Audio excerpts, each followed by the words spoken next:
First Minister Nicola Sturgeon was interviewed on her timetable for holding the Scottish independence referendum and gave a passionate speech slamming Westminster MPs who will stand in the way of the Scottish people. Nicola Sturgeon warned Prime Minister Boris Johnson and other Westminster MPs that they will not succeed in bringing down Scottish independence, stating they will deliver the strongest argument for independence if they challenge the will of the Scottish people in court. She added it was now down to the Scottish Parliament to decide when the referendum will be held as she shifts her rhetoric towards tackling the pandemic and other domestic issues. The First Minister also said the people of Scotland were sovereign and found it absurd there were political parties whose sole mission was to block her mandate for independence. Speaking to BBC News, Ms Sturgeon was asked her opinions on securing Scottish independence now the SNP will not have a majority in Holyrood.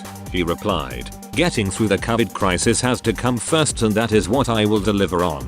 I'll be getting back to work tomorrow to continue to steer us through the COVID crisis." Ms Sturgeon was interviewed before the final results were announced and said despite no majority the SNP in Parliament have a democratic commitment to independence as parties supporting the issue will lead in Holyrood. She explained, "By any normal standard of democracy that majority should have the commitments it made to the people of Scotland to honour. So for any Westminster politician who tries to stand in the way of that, I would say two things. Firstly, you're not picking a fight with the SNP, you're picking a fight with the democratic wishes of the Scottish people. And secondly, you will not succeed. The only people who can decide the future of Scotland are the Scottish people. No Westminster politician can and should stand in the way of that." The SNP leader was then asked when she would put forward the referendum after standing on a manifesto promising one.